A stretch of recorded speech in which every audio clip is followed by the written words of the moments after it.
Right off the bat, we need to get something straight. If we take Jak 2 and 3 into consideration, then certain things in Jak 1 would potentially become plot holes and, as such, would be sinned. But why would I sin something on the basis that the sequels exist? Why wouldn't I sin, say, Daxter turning into an Ottsel when touching Dark Eco, but Jak dying when he does the same thing? Jak 3 explains why this happens, apparently, but Jak 3 was made 3 years after this. For all intents and purposes, Jak 2 and 3 do not exist yet, and all sins and wins in this video take this into consideration.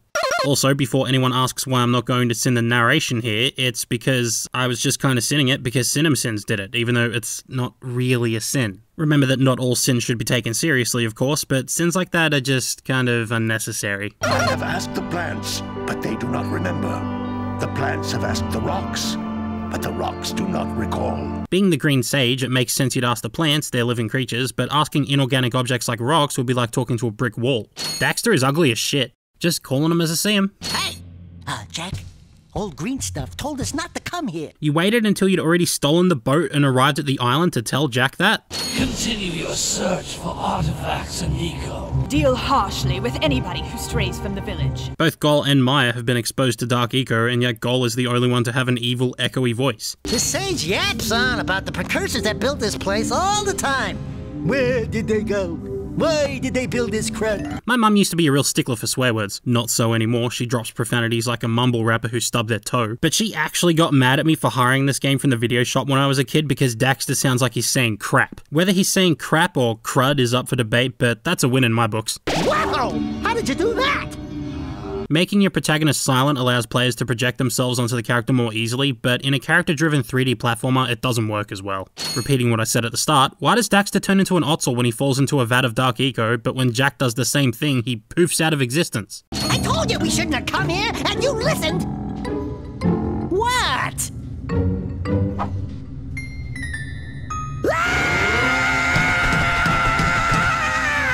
Daxter's not a fan of his new furry little body, so would you say Daxter doesn't like change? That was bad, I'm sorry. Daxter also doesn't appreciate the change, meanwhile millions of furries would kill for the chance to become their persona. Daxter also doesn't realize how small he's become despite staring Jak square in the face. Daxter also, Jesus Christ, has all his clothes magically poofed away, but his goggles? Nah, they're fine.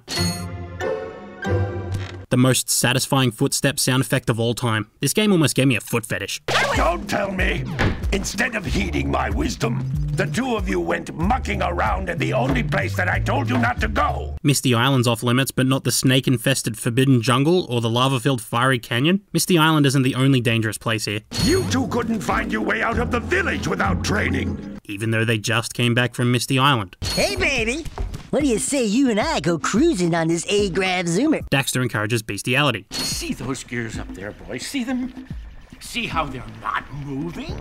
That means our village has no power. Did you pay the bill? Do the concept of electricity bills even exist in this world? Judging by how primitive it is in some aspects, I doubt it. Well, hello there, my dear boy. You've caught me at a most inopportune moment. Cool, blimey! Fish and chips! Other egregiously British things. Anyway, would you be kind enough to loan your dear old uncle 90 Precursor orbs? Precursor orbs being such a precious commodity would be much easier to believe if they weren't just lying around everywhere. It'd be like if I was walking down the street and found a $5 note floating in the middle of the road. Oh my, what a horribly sick little bird. This lady is quite possibly the worst bird watcher in history. Little furry dude! Oh, I thought for a moment you were my muse. Is everyone in Sandover Village vision impaired or nah? Also, this over-the-top surfer dude stereotype, which even by 2001 standards was overdone to death. I think she ran away to that Misty Island. How? Is there a very long invisible bridge that no one's told me about? Make a game about that, Peter. From before time, I have watched and waited for the true hero to return. Kudos to the voice actors who can do that voice consistently. I can barely do it for a minute. Dr. Claw was named as such for a reason, because it feels like someone's clawing at your throat while you do it. Fucking sucks. Mad respect though.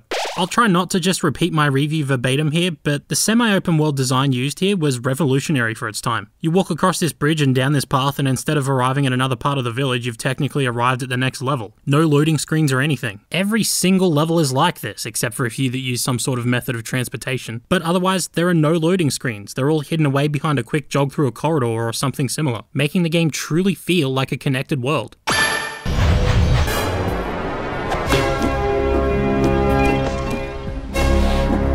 the best collectible get animation to ever exist. Fucking iconic. This area at Sentinel Beach is the only time you're required to use the crouch punch. Stupid birdwatcher lady barely put any hay at the base of the cliff. Soft landing my ass. Okay, who's been feeding the seagulls steroids again? Forbidden Jungle is one of my favourite levels because it highlights one of my favourite things about retro games. They couldn't rely on cutscenes all the time to introduce everything. Nowadays, everything has to be introduced with a cutscene or something that takes control away from the player. When you stumble into this area in the Forbidden Jungle, you're just there. I wish more games were like that, man. Petey Piranha is so eager to die, it lays out platforms for you to jump up so you can beat it to death.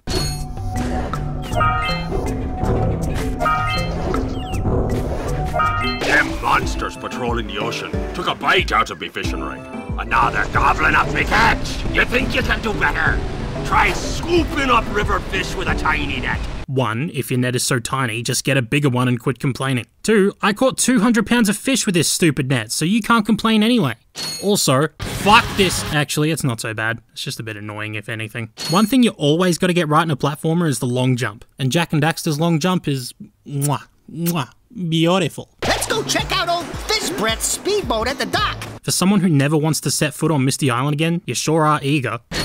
Boys, you have restored power to the village and guaranteed my re-election. The power went off while you were mayor, so no matter if it got fixed in the end, the village is probably done with you. Red Eco makes your attack stronger, Daxter says, knowing absolutely nothing about Eco prior. Ambush section. Ambushes are only slightly annoying because Jak is good at everything except combat against any more than 2 enemies, as he has a period of vulnerability where he can't attack and enemies only have to walk into you to damage you. I did it in about 30 seconds this time around, but yeesh. Taking down these balloon lurkers is such a pain. You gotta ram into one and it just fucks off to the high heavens. Oh, my muse! You saved her! Oh, you really are the best. Here, take this power cell. I won't need it now that I have my inspiration back. I'm afraid I don't see the correlation, my man. I've also released several blue cooling balloons you can use to drop the shield's temperature quickly. Which means they shouldn't be floating because you compressed cool air and not helium, but okay, science lady. The balloons also look like they're made out of leather or some sort of fabric which is flammable enough that it would combust pretty easily in temperatures upwards of 500 degrees. Again, okay, science lady. And it looks like the blue sage is working on a levitation machine to move them. Samos, the green sage, gets a name, but the remaining sages have to deal with being delegated a color and nothing more.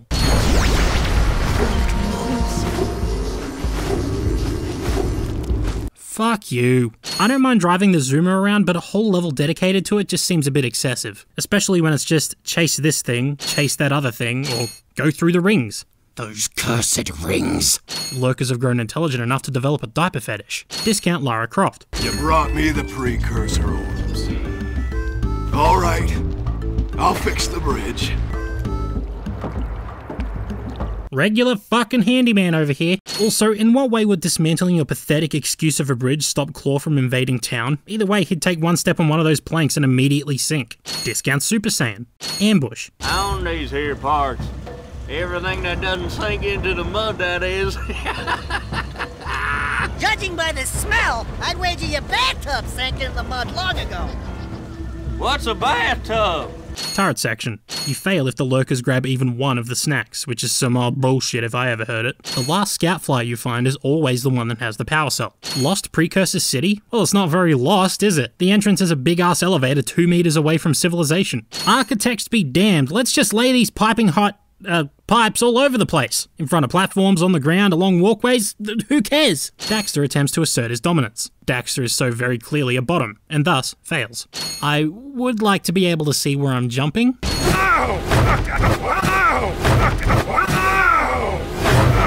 Is this dude's lower jaw even connected to his face? What the frick? And all the dark ego of the world will be ours! But that's impossible! Only a Precursor robot. Oh, don't look so upset, Samos.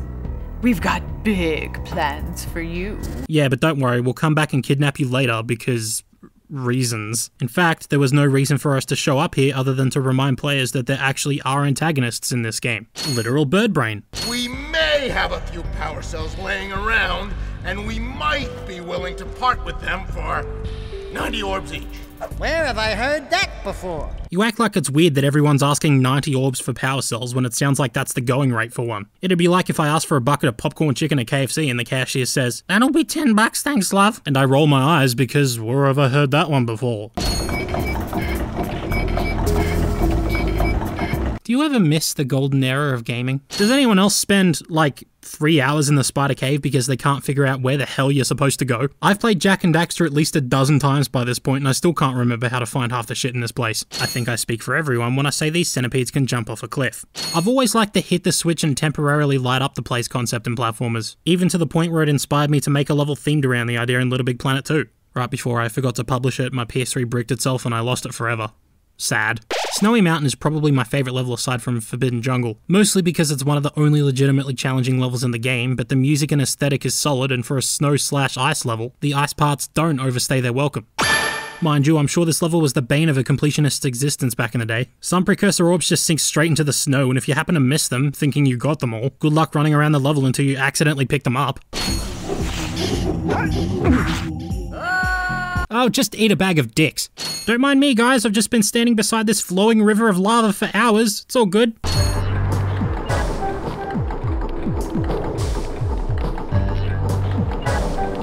You can practically hear the depressed crowd of goths shuffling in the distance. The only time ledge grabbing is ever used in this game. Also, can we agree on one single universal method of letting go of a ledge? Jak and Daxter makes you pull away from the ledge and press X. Ratchet and Clank makes you press R1. Kingdom Hearts...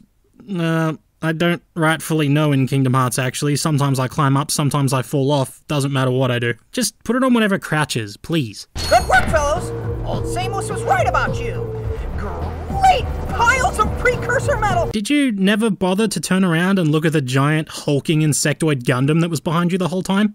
Ambush. I'll use my eco power to help open the shield door. If Goal and Maya had been sapping you with your eco to fuel their big robot, would you even have enough energy to lower the shield surrounding it? Or do you just regenerate eco indefinitely? Good work, boys!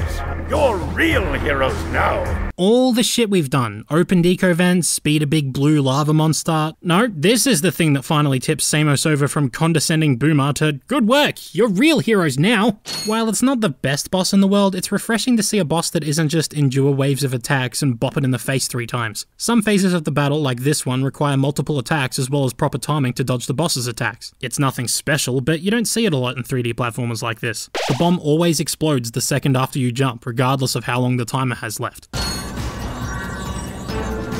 I think it does exist. Apparently no one's ever tried simply combining the 4 eco variants before. That could be the stuff to chain me back!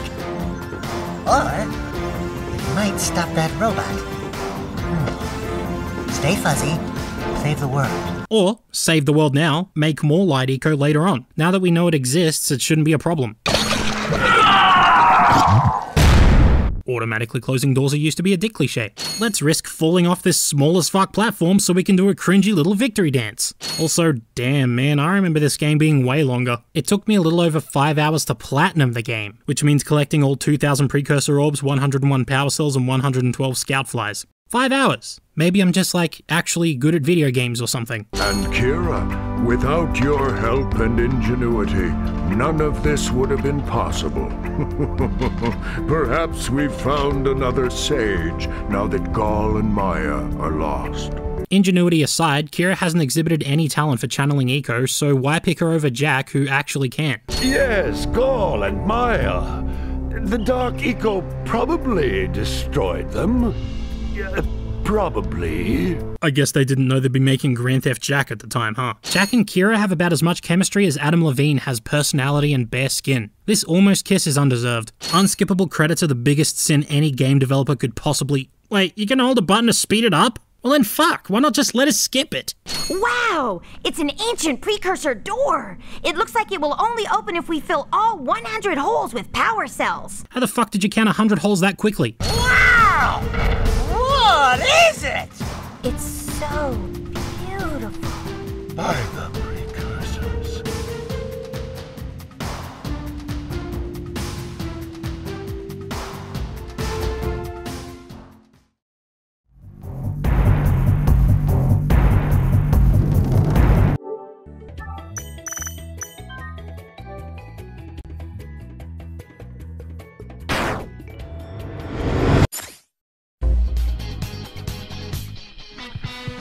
Did you know you can blow up the Pelican and Sentinel Beach with the cannon? That's what he gets for eating our power cell, the bastard. One of the plant enemies from Crash Bandicoot is in Samus's hut. Nice callback, Naughty Dog. Can we get a win for the nostalgic beat that is the music of Sandover Village? Sin. Jack and double jump. Win. Jack and double jump. Physics need not apply. Hey, Siri, can we get a solid 10 sins for that hidden box by the entrance to Spider Cave? My save file was at that cursed 99% for years. Stupid power cell. Add a sin if you're attracted to Daxter, or remove a sin if you aren't attracted to Daxter. This will prove if you're a furry or not. Even if I were a furry, I don't think I'd be attracted to him, knowing what he used to look like as a human, anyway. Jack's scream for falling off a cliff sounds like it was recorded in a tin can. I know, right? I always found that so weird. The Precursor orbs aren't even orbs, they're eggs. Fair enough, but I also just want to bring up the sin above it. Did you capitalize seam on purpose? I don't know if you did that on purpose or not, but I just sort of found that funny in the context of, you know, seam. But you could fly over it if you had a zoomer equipped with a heat shield. How utterly convenient that our mechanic friend just so happened to be building a hoverbike so we could get past this lava-filled cavern. Kira should meet Senor Plot Convenience. They could share some tea or something. I don't know. Even though Jack's mute, he says "cha" every time he spins. You gotta win the attention to detail when it comes to the animation of both Jack and Daxter themselves. Great care went into their movements, from how Jack's hair blows in the wind to how Daxter reacts to all of Jack's punches and kicks during gameplay. These little details really sell you on the cartoony aesthetic the game devs intended for. Lol, Daxter's face looks like a bear trap in this game. Sin for a power cell magically appearing when paying the warrior 90 orbs because he never promised a power cell. He only promised to fix and rearrange the Bridge of Pontoons. This game doesn't not contain a lap dance. Or maybe it does, I don't know, I haven't played it. You're a fucking sin. Win for the world design. With just a few ancient metal buildings and floating structures, we get a huge amount of world building for the precursors that used to exist. All of their technology is way in advance of what we have, but still manages to feel like some kind of ancient magic rather than futuristic tech. That joke you made about the guy's muse in your old review was great. Win for self.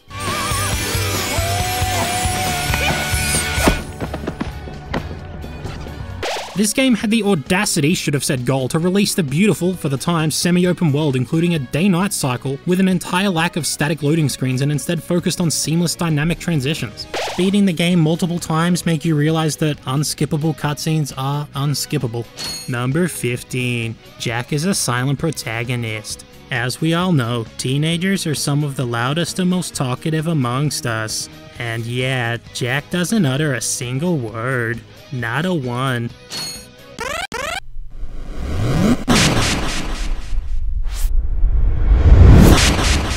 While you're down there, could you rub my feet?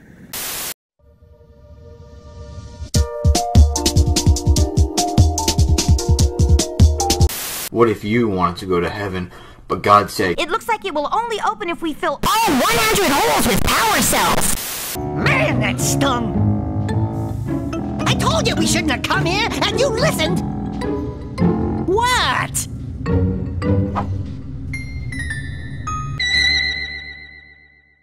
Alright, here's how it's going down, boys. We be doing everything right and wrong with Jak 2 next, so if you want to get your sin or win read out in the next video, just leave them down in the comments below. But before you do, for your best chance to get your sin in, you gotta follow a few simple rules. 1. Make sure to use hashtag ERAW, it helps me find your sins and wins much easier. You don't necessarily have to, but for your best chance to get in, make sure you drop that hashtag in somewhere. 2. I won't accept any submissions that read like this. Add a sin for the sewer escort mission, and another sin for the races, and another sin for only 4 guns, and yeah, you get it. Imagine me reading those out. It's not going to sound very interesting, is it? Unless it's something like this. 3. Again, this won't be enforced as hard, but for those who have big lists of sins they submit, can I pretty please ask that you submit each sin as a separate comment? When you submit a list, it means I either have to crop out the sins I'm not reading out, or blur everything else out, and it's kind of a little bit unsightly when I actually put the sin in the video, because there's just a big comment and most of it's blurred out or cropped kind of crappily. If it's a single sin, it's easier to present and it looks a lot cleaner. And that's pretty much it.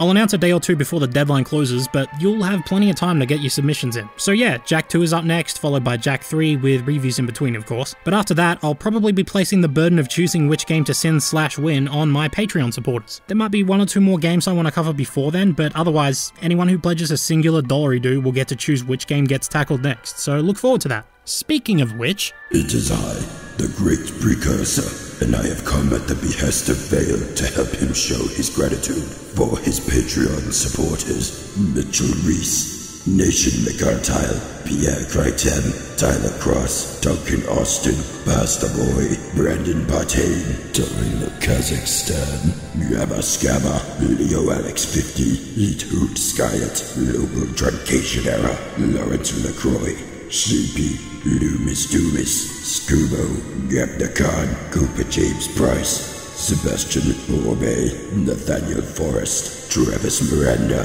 Thomas Hart, Lazaro Dave, and the Ruby Red Rose. Everyone except Chatter Estop, who deserves to be fed to a lurker shark. Thank you to everyone who supports Vale on Patreon. Also, stay in school, don't do drugs, and subscribe to PewDiePie.